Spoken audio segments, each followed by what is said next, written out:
Daouda Diarra. Je suis à cheval sur des communes, la commune de Sanzandeng et de Sibila. Donc, mais le clé s'appelle le clé de Sanzandeng.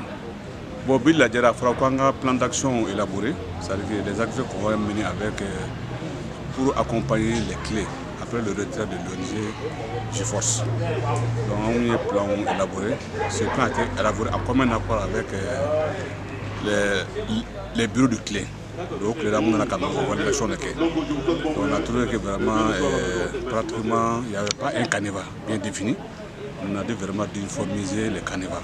Il y a des 3 régions, la région de Sikasso, Koulikoro et Ségou. Donc c'était pour valider ce plan d'action qui va nous permettre au SLH et DRH d'accompagner les clés concernées, les clés pilotes. Mais où d'aller GFORCE? Il n'y a aucun problème. Nous, on est spécial en la matière, parce que GFORCE, peut-être, c'est une ONG, mais nous sommes des services techniques. On a les pareils nécessaires et les outils nécessaires pour remplacer valablement l'ONG GFORCE. Merci. Je suis Madame Koulibaly Mariam Dero. Je suis Barak Djigo Nyamoga Soba Mimbe Koulikoro Mara Djigo Nyamoga Soba la. Bon, ne nana yambi ji baraka chogo nyumana tobotogo nyuman jekulu min sigilendu. No togo e kanwela français kana jire. Nga bamanan kan ye ji baraka ka je ka ji baraka ko nyumani ji labato ji togo nyumana ani a ji meli chogo amna. No la sigide Koulikoro marala.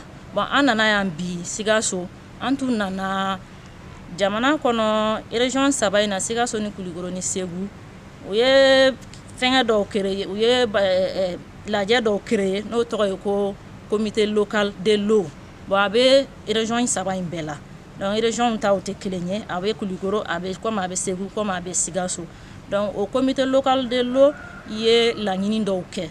Ou va faire qu'à bara mouké, voilà ça qu'à dit bara chogo nima, allez dit sanuya chogo nima, allez ni dit la toroto chogo nima, chogo amna. Wakati jana u ye laɲini dɔw kɛ o cadre kɔnɔna la donc y'o laɲiniw kɛ an Djigo Nyamoga Soba mɔgɔw an y'u dɛmɛ k'o laɲini ninnu sabati donc an nana yan bi ka n'o laɲini ninnu de bila Djigo baɲumankɛ tɔn kɔrɔ n'o ye PSAJ ye walasa laɲini ninnu n'a sɔrɔ u bɛ se ka minɛ k'u sinsin k'u dili don ka ɲɛ n'a sɔrɔ minɛ bɛ se ka k'o ma walasa u ka kɛ san kɔnɔ baarakɛta ye comité de local mɔgɔ minnu fɛ.